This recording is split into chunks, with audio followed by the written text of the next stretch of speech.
여러분들은 어떻게 생각하시는지 잘 모르겠습니다만, 저는 근래에 우리가 참 예배자로 선다는 게 어떤 의미를 가지는가 하는 그런 생각을 이렇게 해보게 됩니다. 수도 없는 예배를 드리기도 하고 또 인도하기도 하고 또 때로는 설교하기도 하고 그래 하면서도 참 예배자의 이 태도와 자세가 항상 걸림돌이 되고 또 이게 걱정이 되고 그 속에서 갈등과 괴리감이 우리에게 찾아오는 것을 지워버릴 수가 없습니다. 우리가 생각할 때는 예배가 격이 있고 그리고 대단히 수준이 있고 품격이 있고 그런 고급화된 예배를 하나님께 드리면 하나님이 정말 기뻐하시고 또 좋아하시겠다는 생각을 우리가 많이 갖습니다. 그래서 예배가 굉장히 수준이 있어져야 되는 것으로 이렇게 여길 때가 많습니다. 그런데 유대인들 같은 경우에 바리새인들, 사두개인들 이분들도 항상 주님 앞에 이렇게 바로 살려고 노력을 기울인 흔적은 우리보다 훨씬 나은 사람들이 사실이거든요. 그런데 주님으로부터 책망을 받는데 너희가 의와 인과 신은 버렸도다 하는 책망을 받았습니다. 그러니 오늘 우리들은 과연 무엇 때문에 더 수준 있는 예배가 필요하고 더 품격 있는 예배가 필요하고 더 높은 수위의 예배가 우리에게 필요한 것인가? 그게 정말 하나님께 필요한 부분이었겠는가? 아니면은 나를 만족시키기 위하고 나의 수준을 끌어올리기 위한 나의 마음을 만족시키기 위한 예배로서 그런 예배를 내가 기대하고 있는 것인가? 정말 스스로들이 진심으로 한번 우리가 물어보아야 될 것 같습니다. 많은 사회를 보면서 말 실수하지 않고 깔끔하게 진행을 하고 찬양 부를 때 뜨겁게 찬송하고 기도 열정적으로 하고 간결하게 내용들을 정리해서 잘 말씀을 선포하고 그리고 주머니를 열어서 하나님 앞에 예물을 드리고 그래서 우리는 모두가 좋은 예배, 더 나은 예배를 드리려고 노력을 기울이고 있습니다. 그런데 그러는 동안에 우리는 어쩌면 내 속에 있는 진실한 마음들, 정직한 마음들 그리고 솔직한 마음들을 자꾸 잊어버리고 포장하고 그래서 이 지적인 만족에만 치우치고 우리의 욕심을 그리고 지적인 욕심에 대해서 만족을 시키려고 하는 쪽으로 우리가 지금 더 열심을 내고 있는 것은 아닌가 하는 생각을 가질 때가 참 많습니다. 여러분들은 어떤 예배를 굉장히 좋아하십니까? 오늘 이 땅에는 수많은 사람들이 나라마다 예배를 드리고 있어요. 보면은 우리가 볼 때는 예배 같지도 않은 예배를 드리는 나라와 민족들도 셌습니다. 참 많습니다. 그런데 오늘 우리는 이렇게 다듬어지고 갖추어진 예배실에서 뭐 충분한 에어컨이 지금 나와서 시원하지는 좀 덜한지 모르겠습니다만 강단은 좀 더 덥습니다. 열기는 올라오기 때문에. 그래도 이만한 환경과 이만한 분위기 속에서 우리가 예배를 드리고 있단 말이죠. 그런데 우리는 여기에서도 더 그레이드가 있고 더 수준 있는 예배를 계속 기대하는 쪽으로 가고 있습니다. 그게 정말 주님께 영광을 돌리기 위한 것으로서 우리가 그거를 갈망하고 있을까요? 아니면은 내 마음에 차는 예배를 찾기 위해서 그렇게 하고 있는 것일까요? 우리의 지적인 욕심은 거의 우상 숭배와도 다름 아닐 정도로 지적인 욕심이 과하게 일어나고 있습니다. 실제적으로 필드에서 손과 발이 움직이는 것은 초등학생 수준에도 미치지 못할 때가 혹 있을 수도 있어요. 그러나 그것은 개의치 않습니다. 다만 우리는 그저 그럼에도 불구하고 아주 고급스러운 예배, 지적인 예배만을 바라는 것은 아닌가 하는 그런 생각을 가져보면서 목사인 제 스스로의 양심에 어떻게 하든지 한 시간을 서더라도 좀 더 진실하게 서고 좀 더 정직하게 서고 그래서 하나님 앞에 마음을 드리려고 노력을 기울이는 그 예배를 드리고 인도해야지. 사람 보기에 괜찮은 예배, 격식에 충분한 예배, 순서에 깔끔한 예배 이런 예배 쪽으로 가닥을 잡게 된다면 하나님이 기뻐하실 예배를 정말 우리가 드리겠는가, 그런 자괴감이 제 속에는 많이 찾아옵니다. 그러므로 사랑하는 성도 여러분, 오늘도 오셔서 예배를 드리려고 이렇게 바쁜 걸음 다 멈추고 날씨 이렇게 무더운데도 다 속옷이 오셔서 예배 드리려고 이곳에 앉아 계시는데, 오늘 이 예배가 우리끼리의 예배, 사람 보기에 만족스러운 예배, 또 그런 말씀들 그런 쪽으로 흘러가 버린다면 그 얼마나 우리가 참 안타까운 시간들을 보내는 일이 되겠습니까? 그러므로 짧은 시간 우리가 예배를 드리고 또 말씀을 듣고 하더라도 우리의 마음을 주께 드리고 우리의 고백을 주님 앞에 드리고 우리의 사랑을 하나님 앞에 드릴 수 있는 그런 진실한 예배를 한 시간 드립시다. 수준이 좀 낮아지면 어떻고, 질이 좀 떨어지면 어떻고, 여러분 모자라면 좀 어떻겠습니까? 내 모습 이대로 주님 받으시옵소서라고 찬송했던 우리 믿음의 선배님들처럼 못 배우면 못 배운 대로, 가지지 못하면 가지지 못한 대로 오늘 우리는 우리의 모습 그대로를 하나님 앞에 드리는 그런 정직한 예배, 진실한 예배를 한 시간 하나님 앞에 드릴 수 있는 저와 여러분이 되시기를 주의 이름으로 축복합니다. 그것이 우리가 사모하는 예배여야 하고 이것이 하나님 보시기에 아름다운 예배라고 저는 확신합니다. 우리가 많이 꾸미면 꾸밀수록, 거칠애를 많이 하면 할수록 하나님은 오히려 싫어하세요.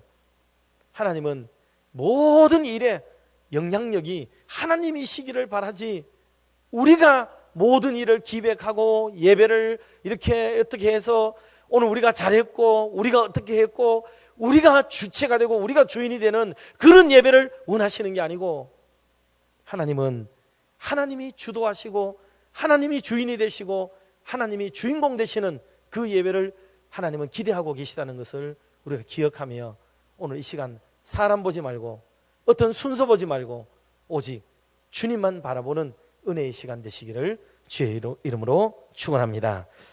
오늘 본문에는 발락이라고 하는 임금이 나옵니다. 그리고 발람이라고 하는 선지자가 나옵니다. 이때 당시 이스라엘 민족이 가나안을 정복할 때도 그랬듯이, 가나안을 정복할 때 어떻게 했느냐 하면 막 이스라엘 민족이 200만인이 넘는 사람들이 파죽지세로 큰 물결을 이루고 지금 가나안으로 막 들어오고 있는 거예요. 그럴 때 여리고성이라는 천홍백이 가로막고 있었으나 손도 까딱하지 않고 그냥 소리를 지르고 바퀴만 돌았는데 하나님이 역사하셔서 성벽이 무너져 내리고 성이 함락되는 기가 막힌 일이 일어나게 됩니다. 이 소식을 들었던 가나안에 있는 기본적인 7족속과 13족속 등 많은 족속들이 벌벌 떨게 되는 일이 벌어지게 됩니다. 그래서 그들이 우리끼리 힘을 모아야 되겠다, 5개 왕, 4개 왕들이 막 힘을 모으고 뜻을 모아서 연합군을 형성해서 이스라엘을 대항하는 이런 일이 벌어지게 되었어요. 지금 또한 마찬가지입니다. 오늘 배경에도 이스라엘 민족이 아모리라고 하는 당시에 큰 나라를 정복하게 돼요. 그리고 주변의 국가들을 하나하나 흡수하게 되는 이런 일이 일어나게 됩니다. 그랬더니 그 당시 참 내노라, 두 번째 가라면 서러워할 내노라 하는 이런 모압 왕이 벌벌 떨게 되고 걱정을 하게 되는 장면이고, 그 모압의 임금이 발락 임금입니다. 그래서 이 임금이 걱정이 됐는데 임금의 지혜가 이게 아주 영악한 쪽으로 아주 발달이 되어 있어요. 지금까지 어느 누구도 시도해보지 않은 방법을 사용하는데, 이때 당시 전쟁은 알다시피 다 신들의 전쟁이라고 일컬어요. 그 민족의 배경에 그 민족이 섬기는 주신이 누구냐, 그래서 신들과의 싸움이라고 여기는 이런 영적 분위기가 아주 힘을 얻고 있었단 말이에요. 그러니 아모리는 또 아모리대로, 모압은 모압대로, 주변 국가는 국가대로 자기 신들이 다 있었고, 이스라엘에도 하나님, 여호와 하나님이라는 신이 딱 버티고 있다는 것을 다 알았습니다. 그래서 이 이스라엘 민족을 이길 수 있는 방법은 저 하나님이 너무 커서 주변을 다 먹어버리니까 저 하나님을 이길 방법이 없다는 거예요. 저 하나님을 이길 방법이. 그런데 이 발락이 뭔 생각을 하느냐 하면, 그렇다면 저 하나님이 우리를 저주하지 않고 이스라엘을 저주하게 된다면 우리가 이기지 않겠나? 세상에 이런 발상을 해요. 이 말도 되지 않는 생각이지만 발락은 합니다. 그러면서 이 방법을 실천으로 옮기기 위해서 뭐를 하느냐면 하나님의 유력한 선지자를 꼬드기고 그에게 많은 재물을 주고 그에게 삶을 보장하고 그에게 높은 관직을 이렇게 제시하면 그도 사람인데 넘어오지 않겠나. 그래서 그가 이스라엘 민족을 저주하면 되는 거지. 세상에 이런 생각을 해요. 그래서 거기 꼬드김에 넘어가는 선지자가, 부름을 입은 선지자가 누구라고요? 발람 선지자예요. 발람 선지자가 그 말을 듣고 마음이 혹해가지고 그쪽으로 휙 기울어 가고 있는 겁니다. 그럴 때 하나님이 이 상황을 이렇게 보시고 이대로 두어서는 안 되겠다고 생각을 하시죠. 그래서 이스라엘 민족을 당신의 백성이요, 자기 백성인데 내가 그 백성을 지키고 보호하고 인도하겠다 약속하셨는데 그걸 시건치 않는 하나님이시고 거짓말하지 않는 하나님이시고 약속을 지키는 하나님이신데 그들에게 그대로 넘어가도록 내버려 두실 수가 없게 되는 거예요. 그래서 출발하려고 하는 발람 선지자를 붙들고 얘기를 합니다. 너 가기는 가라. 그런데 가서 내가 전하는 말만 전하지 다른 말 하지 마라. 딱 그 말만 해야 돼 하고 신신당부를 해가지고 보내는 거예요. 그래도 못 믿어서 가는 길목에 하나님의 군대 장관을 거기다가 보냅니다. 사람의 눈에는 그게 보이지 않았어요. 그래서 나귀가 지금 이 발람 선지자를 태우고 좁은 길을 걸어가는데 잘 가던 나귀가 한 번은 이쪽으로 확 부딪히고 한 번은 저쪽으로 부딪히고 한 3번가량을 그렇게 하는 거예요. 그래가지고 발람 선지자가 화가 나가지고 초리를 들고 때리면서 내 손에 지금 칼이 있었다면 네 당신 죽었다 지금 막 그런 얘기를 하는 거예요. 그랬더니 나귀가 입을 열어 말을 하죠. 나귀가 입을 열어서 아니 내가 평생을 주인으로 모시고 잘 섬겼는데 내가 오죽하면 이러겠느냐고 왜 나를 때리느냐고 아니 대드는 거예요. 그러면서 하는 말이 네가 나를 부딪히고 죽을 위기에 놓이게 하지 않았느냐. 진짜 주인님이 모르시네. 지금 군대장관 하나님의 군대장관이 칼을 들고 당신을 치료하기에 내가 그걸 피하려고 지금 이쪽으로 가고 저쪽으로 가느라고 당신 다리가 다치고 이렇게 된 거지 당신 살리라고 그러는 거다. 그 얘기를 지금 하고 있는 거예요. 미물의 입을 열어서 하나님이 지금 말씀하기 시작하는 거예요. 이 큰 일이 이런 기적과 역사가 일어나지 않으면은 이스라엘 민족에게 진짜 화가 임하고 저주가 임할 위기에 놓이게 된 것이죠. 그래서 하나님이 비상수단으로 특별한 수단으로 이렇게 발람 선지자의 마음에 확신을 주고 너 가서 경상도 말로 단디 해라 이런 개념으로 말씀을 하는 거예요. 그래서 발람 선지자가 그런 교훈을 얻고 발락 임금 앞에 나갑니다. 물론 처음에는 대뜸 나가진 않아요. 처음에 많은 신하들을 보내가지고 갑시다. 그러니까 나 안 갑니다. 나는 안 갑니다. 하고 사양을 해요. 그랬더니 이 발락 임금이 더 높은 관직에 있는 그런 고급 신하들을 더 많이 떼거지로 보내가지고 오도록 하니까 할 수 없이 가요. 이거는 개념을 뭐로 보일 수 있느냐 하면 발람 선지자는 그런 데 약해요. 뜻을 탁 세워가지고 자기가 생각한 대로 하나님의 은혜로 뜻으로 알고 이게 해야 되겠다 안 해야 되겠다 지족 있게 딱 생각을 해야 되는데 좀 더 많은 것으로 좀 더 높은 것으로 꼬드겨 내면 넘어가는 사람이라 이 뜻이에요.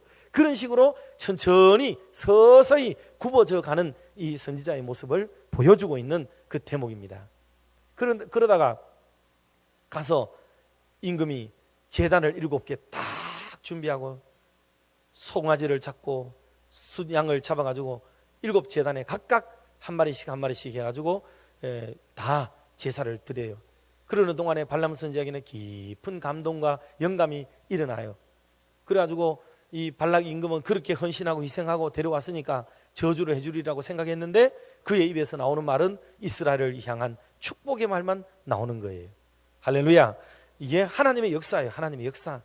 하나님이 자기 백성을 꼭 지키겠다는 하나님의 의지가 이 사람의 마음을 확 붙들어 있는 거죠. 그래 여서는 안 되겠다 싶어서 다시 비스가 산으로 데리고 올라가는 게 오늘 본문의 내용이에요. 두 번째로 장소를 옮겨요. 여기서 한번 해보자. 여기서 탁 내려다보면서 한번 해보자. 거기서 또 제단을 7개 만들고 각각의 소를 잡고 양을 잡아가지고 순양을 잡아가지고 거기서 제사를 드리고 하나님의 신에 또 충만히 임해가지고 제대로 한번 거나하게 한번 저주 한번 퍼버라 라고 얘기하는데 웬걸 이번에는 더 강도 있는 축복의 말씀을 막 쏟아내는 거예요. 그러면서 하는 말이 아니 왜 그러느냐고. 내가 지금 그랬더니 내가 하나님이 하라는 말만 한다고 내가 말하지 않았느냐고. 그러지 말라고. 그랬더니 이번에는 저주도 하지 말고 그러면 축복도 하지 마라 이렇게 말하고 세 번째 장소에 가서 이번에는 저 꼬랑댕이가 가지고 사람들 앞을 안 보고 뒤에를 보고 저쪽에 군사가 있으면 제일 꼬랑댕이 뒤쪽에서 뒤통수에다 대고 그러면 한번 저주 한번 퍼봐봐라 이렇게 데려갔는데 웬걸 거기서도 축복의 말씀만을 그냥 선포하게 되는 거예요. 이런 일련의 일들을 통해서 하나님이 하나님의 사람들을 딱 붙들어서 하나님의 백성들을 곤혹스러운 자리에 처하지 않도록 하시는 그런 면면을 오늘 보여주고 계시는 장면이에요. 그 장면을 통해서 우리가 몇 가지의 교훈을 얻어낼 수가 있는데 하나님은 참 신실하셔서 약속을 지키시고 오늘 저와 여러분이 이런 하나님을 우리의 하나님으로 섬기시는 것을 여러분 감사하시기를 주의 이름으로 축복합니다. 이런 하나님, 멋있는 하나님이세요. 책임질 줄 아는 하나님, 그 하나님이 오늘 저와 여러분에게 계시고 가까이 오셔서 도우시고 함께 하신다 말씀하셨어요. 그럼 이 하나님이 구체적으로 어떤 일을 이스라엘 백성에게 주시기를 기뻐하셨는가를 보면 첫째, 하나님께서 인도해 주셨다 그랬습니다. 하나님께서 인도해 주십니다. 여러분, 인도한다는 말이 어떤 의미인지 잘 아시죠? 인도함. 저는 개인적으로 제 인생을 살아오는 동안에 몇 차례 중대한 선택을 해야 될 때가 있었습니다. 그런데 참 유감스럽고 안타깝게도 그때 제 곁에서 저에게 좋은 조언을 해주는, 인도해 주시는 분이 없었어요. 그래서 저는 제 자신을 참 안타깝게 여깁니다.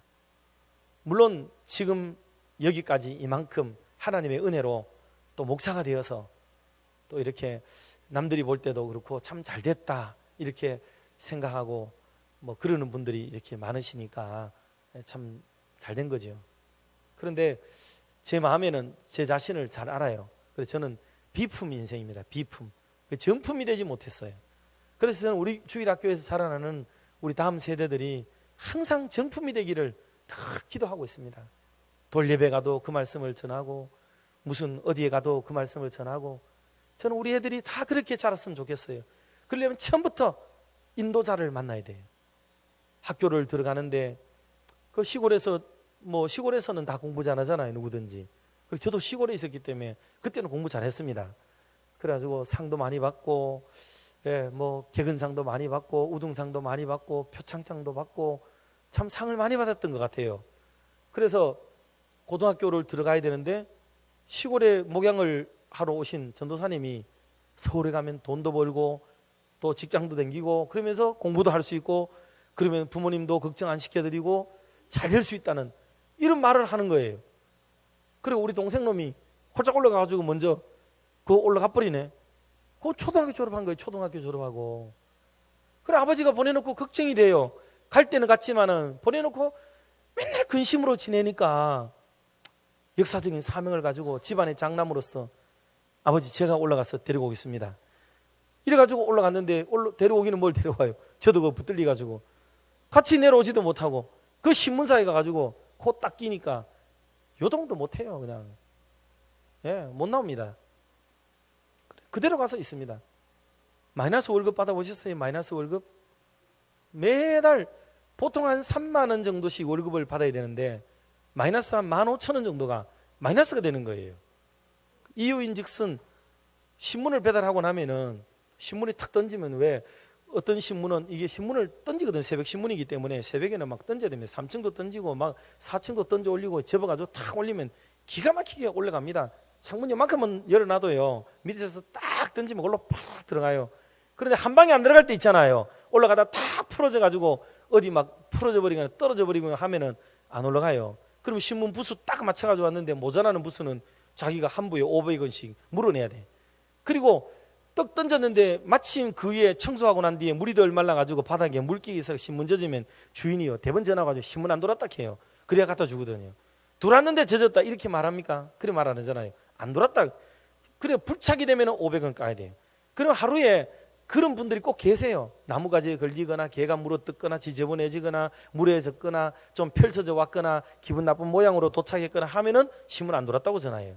그러면은 이게 하루에 계속 이게 마이너스가 쌓여져 가지고 월급을 못 받아요. 이게 그래 코가 끼 가지고 나오지를 못해요. 돈을 못 갚으니까. 그래서 붙들려 있는 거예요. 붙들려 있어요. 그리고 데리러 갔던 놈도 붙들려 가지고 못 나오고 아따 그래 가지고 고생을 많이 했어요. 그러니 그런 지도를 해줘야 되는데 그 인가도 나지 않은 학교에다가 집어넣고 공부를 시키겠다고. 말은 맞아요. 직장도 다니고 그래서 돈도 벌고 공부도 하고 맞는 거죠. 거짓말은 아니지만 그 틀린 말이에요.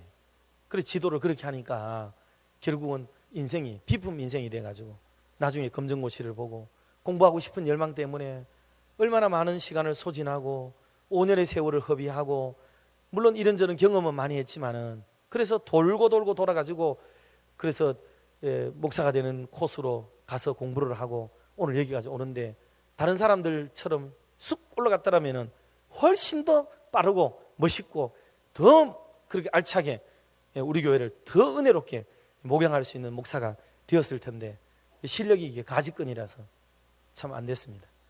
지도가 중요해요. 지도.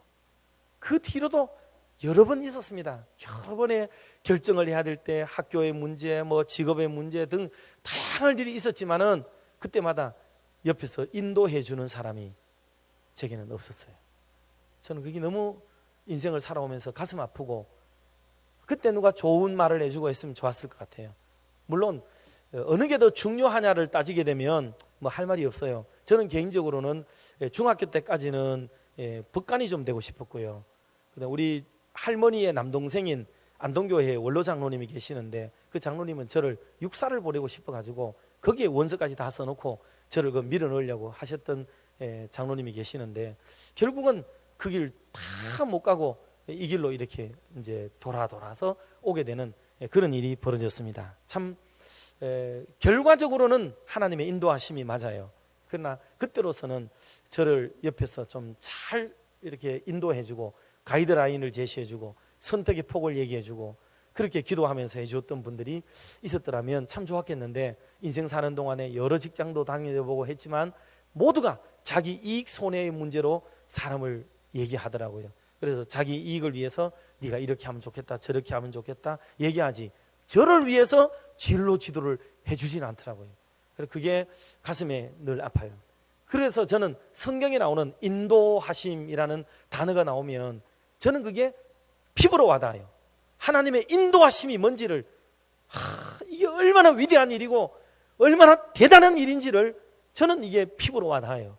이스라엘 민족이 뭘 알았겠어요? 뭐를 400년 동안이나 바깥 출입 안 하고 노예로만 살았던 민족이잖아요. 세계 정세를 알았겠어요? 길이나 알았겠습니까? 기후 풍토나 알았겠습니까? 뭐를 알았겠어요? 아무것도 알 수가 없는 민족이에요. 그냥 거기서 집단을 가지고 그냥 벽돌이나 만들고 주변 주는 대로 먹고 그렇게 거기서 만족하고 살았던 그 민족인데 그들이 어떻게 인도함이 없었더라면 거기서 나올 수가 있었겠냐고요. 그런데 하나님이 그 민족을 인도하시려고 모세를 이미 광야로 먼저 보내어서 40년 동안이나 장인 이도를 만나게 하고 거기 아내 십보라를 만나게 하고 호렙산의 험준한 골짜기를 오르내리면서 조금만 전만 하더라도 비단을 깔고 다니고 붉은 카펫들을 깔고 다니던 그 사람인데 글로 불러서 호렙산의 험준한 골짜기와 광야의 그 골짜기의 기온, 습도, 지리, 지형 이 모든 것들을 다 습득하도록 만들어요. 얼마? 40년 동안이나 그래놓고 이스라엘 민족을 데려가는 40년 동안이 바로 거기예요. 그 이스라엘 민족을 이끌어 가시려고 인도하시려고 모세를 먼저 보내어서 이미 학습을 다 시키신 거예요. 하나님의 인도하심이 놀랍습니다. 놀라워요. 그래서 이스라엘 민족을 인도하시는 이 하나님의 모습은 철두철미하게 그 백성들을 여측 없이 이끌어 가시는 하나님의 멋있는 모습을 보여주는 거예요. 이게 하나님의 인도하심이에요. 인도하심. 우리 사랑하는 성도 여러분들의 개인적인 앞길에도, 여러분의 가정에도 하나님의 인도하심이 가득하기를 주의 이름으로 축복합니다. 22절 말씀을 우리 한번 합독해 보도록 합시다. 22절 빨간 것만 봅시다. 하나님이 그들을 애굽에서 인도하여 내셨으니. 아멘. 이스라엘 민족들이 나가자 이래 된 게 아니에요. 하나님이 그들을 끄집어낸 거죠. 이끌어내신 거예요. 그래서 어른들이 된다는 것은 이런 걸 말하는 거예요. 어른이 되는 것은 이런 것을 말해요. 성경적으로는 이게 맞습니다. 그래, 지금 교육학에서는, 세상 교육에서는 아이가 하려는 것을, 아이가 하고 싶은 것을 하게 해주어야 되는 쪽으로 지금 방향이 바뀌었어요. 그런데 성경적으로 보면은 어른들이 그 아이를 위해서 깊이 기도하고 그 아이의 미래와 장래를 예측하면서 그 아이의 길을, 진로를 지도해 주는 이 방법이 되게 좋아요.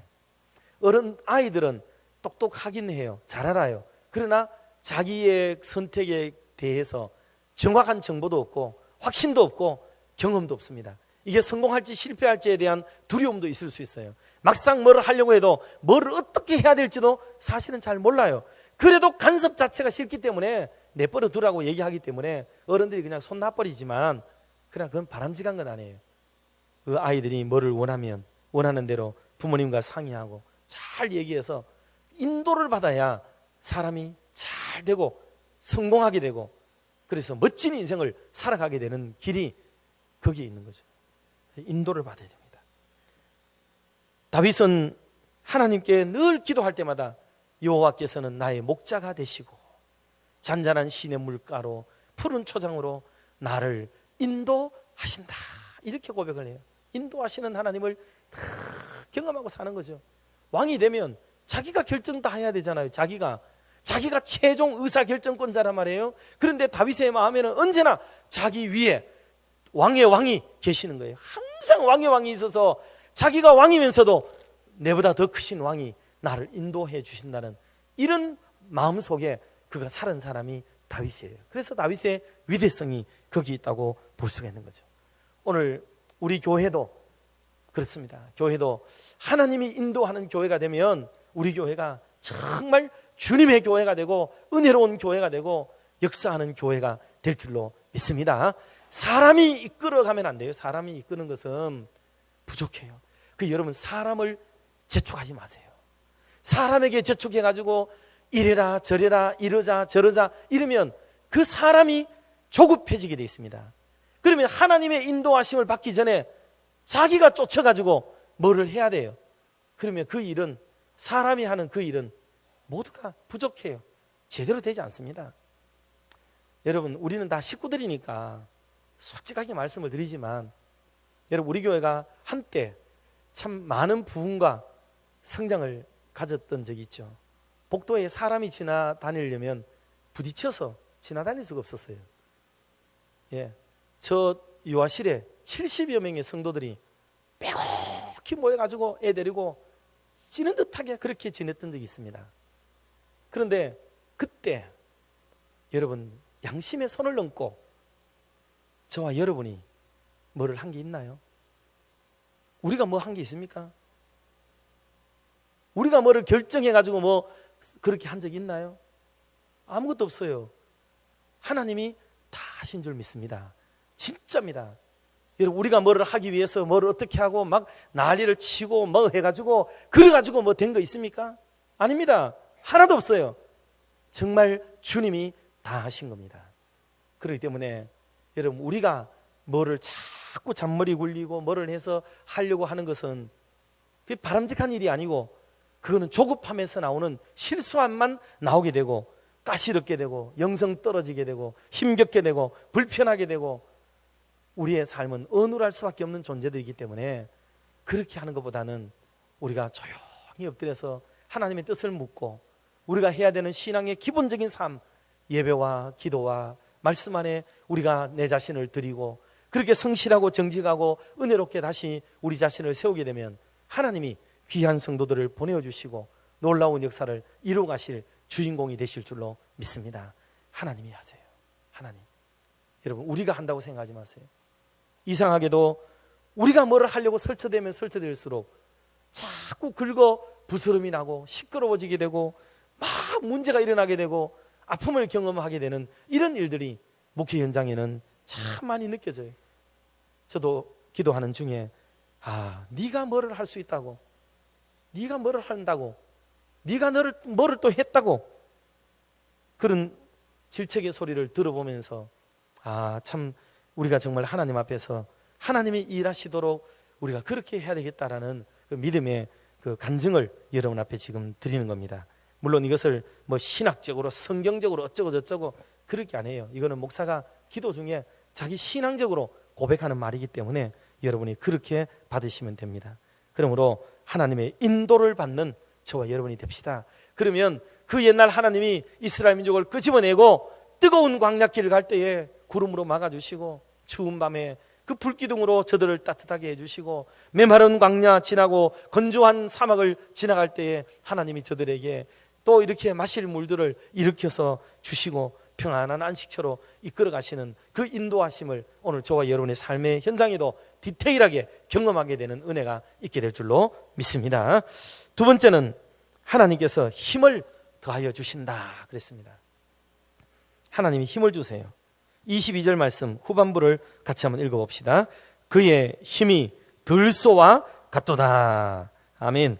하나님이 이스라엘 민족에게 힘을 주신다는 거예요. 하나님이 주시는 힘. 그런데 그 힘의 정도가 들소라는 거예요. 들소. 우리나라는 들소가 거의 뭐 잘 없죠. 거의 집에서 다 기르는 소죠. 들에 가서 뭐 꼴을 먹이더라도 다 집소죠. 집소. 집에서 순종을 배우고 이렇게 잘 소를 이렇게 딱 이걸 뭐라죠? 이거 딱 끼워가지고 콧뚜레를 끼워가지고 이렇게 딱 당기면 뭐 아파가지고 악 하면서 따라오고 이 길들여진 소를 우리가 배우죠. 그래도 소의 힘이 얼마나 세요. 그래서 막 소가 일을 하고 짐을 나르고 그렇게 하는데 사실 저 뭐 다른 데 가보니까요 이 들에 진짜 소가 막 나와 있더라고요. 그런 소들은 야성을 가지기 때문에 콧뚜레도 하지 않았고요 지멋대로 돌아다니고 기분과 감정에 따라 들어박아 버리고 힘을 쓰고 그러기 때문에 그 뭐 거침없이 하이킥을 하는 그런 거죠. 그거를 비유해서 이스라엘 민족의 힘이야말로 거침없이 쳐들어가는 그 놀라운 에너지를 가지게 되었다 하는 것을 말씀하는 거죠. 그 힘을 누가 줬다고요? 하나님이 이스라엘 백성에게 힘을 줬다는 거죠. 이스라엘 민족은 사실 힘을 낼 수 있는 민족이 아니에요. 생각해 보세요. 한두 해도 아니고 사람이 어디 가서 노동을 하더라도 한두 해만 해도요 질려버립니다. 10년 20년만 해도요 사람이 모든 걸 포기하고 이래 살다가 죽는다. 같이 그 의욕도 없고 꿈도 비전도 없이 털썩 주저앉아 살다가 비참하게 그렇게 생겨 마감을 하는 게 그게 누구나가 다 그럴 수 있는 거예요. 그런데 400년 그 노동 생활을 하는 동안에 이스라엘 민족이 얼마나 강성한 민족이 되는지 놀랍습니다. 놀라워요. 비리비리한 사람들이 아니에요. 애를 낳다 가면 순풍순풍 나버리고 도대체 힘을 얼마나 쓰는지 역사를 일으키는 거예요. 군대가 와서 그들을 호위하지 않으면 안 될 만큼의 강력한 힘을 가진 군대 조직으로까지 발전되는 게 이스라엘 민족들이란 말이에요. 바로가 이 민족을 볼 때마다 위협을 느꼈습니다. 이대로 두어서는 안 되겠다. 그런데 보내려고 그러니까 이 노동력이 아깝고 이 자원이 다 얼마나 귀한 자원인데 이 갈등 속에 맨날 있는 거예요. 그래서 모세와 아론이 와가지고 이 재앙을 선포할 때마다 탁 재앙을 보면은 보내야 되겠다 싶어가지고 가라 그래놓고 돌아서 가지고는 아까워 하고 붙잡고 이거를 10번이나 반복하고 기어이 쫓아가가지고 결국은 데려오고 싶어 하는 거잖아요. 비루먹은 사람들처럼 그랬다면 이 사람들을 데려갈 이유가 없습니다. 그런데 이 사람들의 이 생산력이 너무 대단한 거거든요. 정말 우직하고 일 잘하고 뭐 멋진 존재들인 거예요. 그래서 보내야 된다 그러나 보낼 수 없다. 보낼 수 없다 그러나 보내야 된다. 이 상관관계 속에 바로가 끊임없는 갈등을 하게 되는 내용이 출애굽기의 역사 내용 아닙니까? 자, 그런 정도로 이스라엘 민족은 힘을 받은 민족이에요. 놀라운 성장과 번식력을 가져서 겨우 75명이 내려갔는데 세상에 올라올 때는 200만 명이 넘는 거대한 민족으로 온 거예요. 이대로 놔뒀다가는 지금 애굽이라는 나라가 위태로울 만큼 위협을 느낀 거예요. 위협을. 그래서 보낼 수도 데리고 있을 수도 없는 애달은 애물단지가 되어 있는 게 이스라엘 민족이 되어버린 거죠. 바로의 입장에서는 그 정도로 힘을 내어서 성장한 겁니다. 사랑하는 성도 여러분, 이후에도 신학시대에도 내려오면 오순절 성령의 그 임하심이 오순절 다락방에 있었죠. 그때 성도들이 다 쫓기던 사람이 숨어 지내고 도망다니고 토굴 속으로 어디에 숨어서 예배드리고 그렇게 피해 다니는 사람들인데 성령을 딱 받고 나니까 담대한 마음이 막 생기는 거예요. 그래서 나가서 복음을 전하는 거예요. 죽음 앞에도 개의치 않고 막 나가서 힘차게 증거하는 성령의 권능을 힘입은 사람답게 부끄러움도 개의치 않고 또 자기들의 부당한 대우도 개의치 않고 심지어는 죽음조차도 상관없이 여기는 담대한 마음으로 나가서 복음을 증거하는 그런 하나님의 사람들이 되었잖아요. 우리나라에도 이 주의 성령이 임하게 되면서 나라가 얼마나 힘들고 일제 압박 속에 있을 때도 나라 사랑의 마음이 대부분 성도 사랑의 마음을 가진 사람들이, 교회 사랑의 마음을 가진 사람들이 조국애를 가지고 애국심을 가지고 나라를 살리는 일에 앞장섰던 것을 우린 다 알고 있습니다. 민족 33인 중에 여러분 16명이 우리 기독교인이에요. 나머지 14명은 누구냐 하면은 천도교 교인들이고 그것도 맨날 하나님을 불러요. 좀 우리가 색깔이 다른 이단성이 있어서 그렇지. 꼴랑 2명만 중림들이 오셔가지고 그 일을 하셨지. 다 기독교인들이에요, 사실은요. 그런 엄청난 사람들이 모여가지고 그 일을 일궈낸 역사가, 그게 바로 민족 독립선언서에 기록된 33인의 사람들입니다. 그러니 애국심, 나라 사랑의 마음과 하나님의 사랑의 마음이 늘 병행할 때에 이게 건강하고 건전한 믿음으로 나가게 되는 그런 모습을 보여준 거죠. 지금도 나라가 많이 위태롭고 힘들어집니다. 이럴 때에 건강한 믿음을 가진 사람들이 나라 사랑의 마음을 가지고 힘을 모으고 뜻을 모아야 될 때가 지금이에요. 지금은 숨어서 될 일이 아닙니다. 비상한 때라고 여기고 나라를 더 크게 사랑하시고 그 주님을 사랑하고 나라 사랑할 힘을 하나님으로부터 공급받는 저와 여러분이 되시기를 주의 이름으로 축복합니다. 세 번째는 하나님께서 안전하게 하세요. 안전하게 해주십니다. 23절 말씀을 같이 한번 합독합시다. 야곱을 해할 점술이 없고 이스라엘을 해할 복술이 없도다. 아멘. 그러니까 지금 발락 임금은 어떻게 하면 이스라엘을 지금 어떻게 넘겨뜨려 보려고 생각을 하는 거예요. 그리고 이게 무력으로 안 된다는 걸 알아요. 그래서 하나님을 섬기는 이스라엘 민족을 와해시켜야 되겠는데 그 일을 위해서 한 머리에는 발람 선지자를 채용해가지고 저주를 퍼붓는 것, 그리고 자기들이 뒤로는 뭐를 했다고요? 점술가들, 복술가들, 이런 사람들을 모아놓고 막 에너지를 갖다 쏟아내가지고 영적으로 뭐를 어떻게 해보려고 애를 쓴 사람이 바로 발락 임금이에요. 이 임금이 대단한 사람이에요. 무력으로는 딱 따져보니까 안 되는 걸 알겠고, 그래서 영적으로 기운을 가지고 싸워보려고 노력을 기울였던 사람이에요. 이게 적어도 대단한 임금입니다. 참 이런 마음으로 이렇게 해야 하려고 했지만 그럼에도 불구하고 하나님은 그것까지 막으시고 이스라엘 민족을 온갖 저주와 죄악으로부터 조금도 빈틈없이 그들을 완벽하게 커버링해 주시고 보호해 주시고 쉴드 쳐주시는 은혜가 있은 줄 믿습니다. 오늘도 우리의 삶의 현장을 하나님이 이렇게 지키는 거예요. 원수가 와서 우리를 해하려고 해도 한 길로 왔다가 몇 길로? 7길로 혼비백산하고 도망가는 놀라운 역사가 저와 여러분의 생애 속에 일어나게 될 줄로 믿습니다. 이런 하나님의 보호하심이 우리에게 있는 거예요. 이러기 위해서 3가지 우리가 해야 될 게 있어요.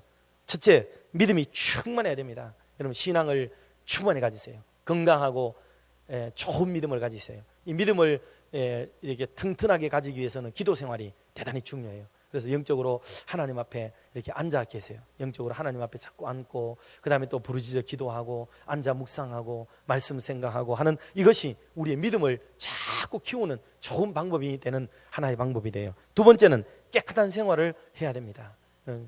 우리가 잘 알듯이 금그릇, 은그릇, 토기그릇, 여러 가지 그릇이 있고 또 귀 쓰는 그릇, 철이 쓰는 그릇 등 그릇의 종류와 유형이 나눠져 있지만은 하나님이 그래도 그 중에 쓰시는 그릇은 언제나 깨끗한 그릇을 사용하신다 하는 것을 우리가 압니다. 그러므로 우리가 더 자신을 정결케 깨끗하게 성결케 해야 돼요. 지금 나중에 이 발람 선지자가 아이디어를 발락에게 줍니다.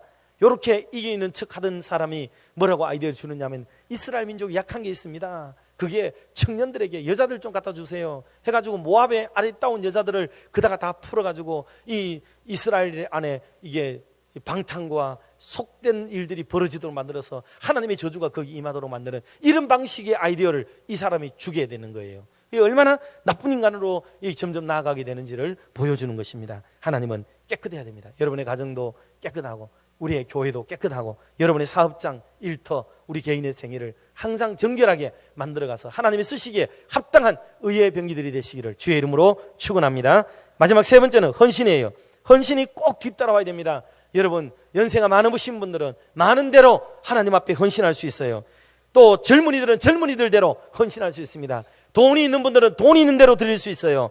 없는 분들은 없는 대로 우리가 무엇이라도 하나님 앞에 헌신할 수 있는 그 무엇이 우리에게는 있기 마련인 거예요. 이걸 우리가 늘 기억하고 감사히 여기면서 헌신해서 제외되고 도망가려고 하지 마세요. 그 길은 이게 믿음을 떠나는 길이고 믿음을 반하는 길이고 하나님을 섭섭하게 하는 길이고 하나님의 진노를 불러오는 일이 될 뿐이에요. 그러나 우리가 이 일에 기꺼운 마음으로 작은 것, 보잘것없는 것, 미력일지라도 우리가 힘을 보태고 시간을 들이고 정성을 들이고 몸을 들이고 봉사하고 기도하고 이렇게 하나님의 전을 위해서 이바지하고 함께 마음을 모으고 뜻을 모을 때에 놀랍게도 거기에 작은 것 속에 큰 역사가 일어나고 기적이 나타나게 되는 일이 일어나게 될 줄로 믿습니다.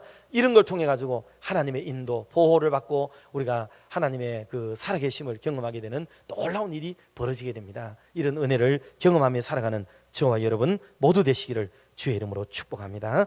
기도하겠습니다. 하나님 아버지, 하나님의 임재하심이 있는 교회, 그런 교회를 우리는 사모하고 있습니다.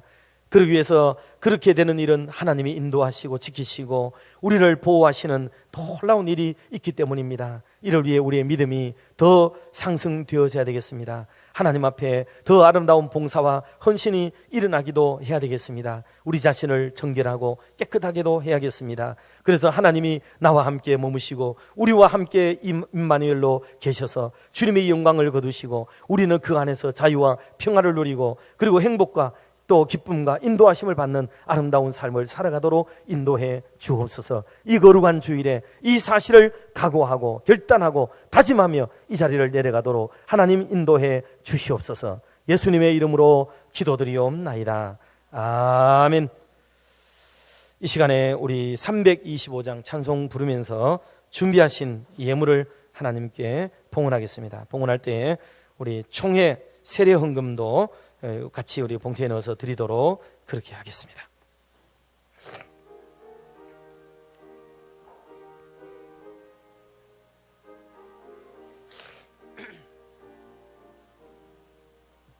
예수가 함께 계시니 시험이 오나 겁없네. 기쁨의 근원 되시는 예수를 위해 삽시다. 날마다 주를 섬기며 언제나 주를 기리고 그 사랑 안에 살면서 딴 길로 가지 맙시다. 이 세상 사는 동안에 주 이름 전파하면서 무한한 복락 주시는 예수를 위해 삽시다. 날마다 주를 섬기며 언제나 주를 기리고 그 사랑 안에 살면서 딴 길로 가지 맙시다. 이 세상 친구 없어도 예수는 나의 친구니 우리 아리를 버리고 예수를 위해 삽시다.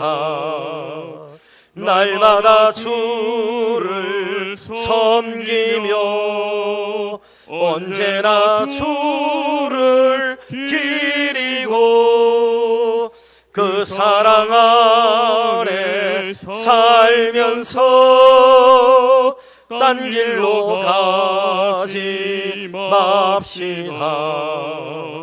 주께서 심판하실 때 잘했다 칭찬하리니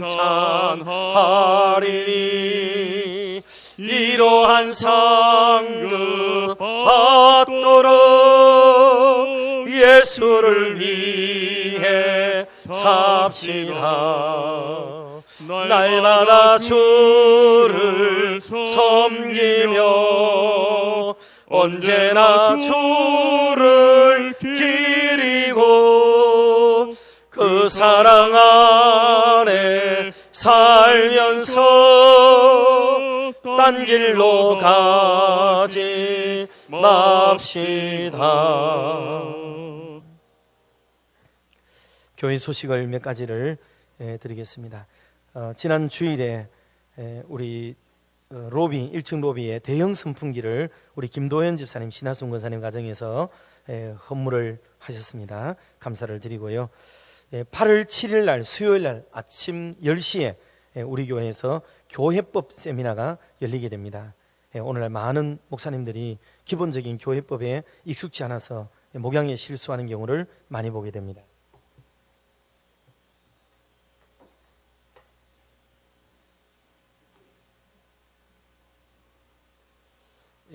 이를 위해서 우리 대구 교회법 연구소 가칭 그렇게 해서 하나를 세우고 또 우리 교회를 기점으로 중심으로 해서 우리 목사님들이 연간 몇 차례 정도씩 모여서 세미나도 하고 법상식도 늘려가고 하나님의 교회를 올바르게 세워가는 일에 일익을 담당케 하고자 참 담임 목사가 오래전부터 소망하고 바라던 그런 하나의 사역 중에 하나입니다. 그래 이것이 이번에 이제 진행이 되게 되겠습니다. 우리 교회 앞에도 감사를 드리고 이 모임이 잘 진행되기를 위해서 여러분 기도해 주시기를 바랍니다. 오늘 재직회는 여러 가지 바쁜 일이 좀 겹쳐져 있어서 오늘 좀 수년하도록 하겠습니다. 또 태국에서 최영만 선교사님 오후에 오셔서 말씀을 증거하시겠고요. 또 여름 성경학교 수련회 특별히 이번 주에는 구미 선산 청소년 수련관에서 우리 초등부가 캠프를 가지게 되겠습니다. 위에서 기도해 주시고 지금 유년부라든가 중고등부, 유치부 등 여러 부서들이 은혜 가운데 참 잘 마쳤어요. 너무 감사를 드립니다. 또 귀하게 협력하고 사랑을 베풀어 주심에도 감사를 드립니다. 교육에 우리 여름 한철에 더 뜨겁게 관심을 기울이시고 계속 기도와 물심양면으로 협력해 주시기를 바라겠습니다. 다음 주에는 강복절 구국 기도회 연합 예배로 우리 대구 서문교회에서 4시에 우리가 모여서 예배를 다 같이 드리도록 그렇게 하겠습니다. 서로 기도해 주시기를 바랍니다. 이 시간에 우리 다 같이 자리에서 일어나셔서 복음송 우리 같이 부르고 축도로 예배를 피하도록 하겠습니다. 십자가의 길, 순교자의 삶.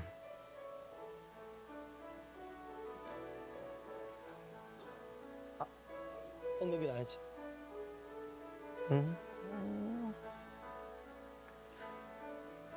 내 마음에 주를 향한 사랑이 나의 말엔 주가 주신 진리로 나의 눈에 주의 눈물 채워주소서.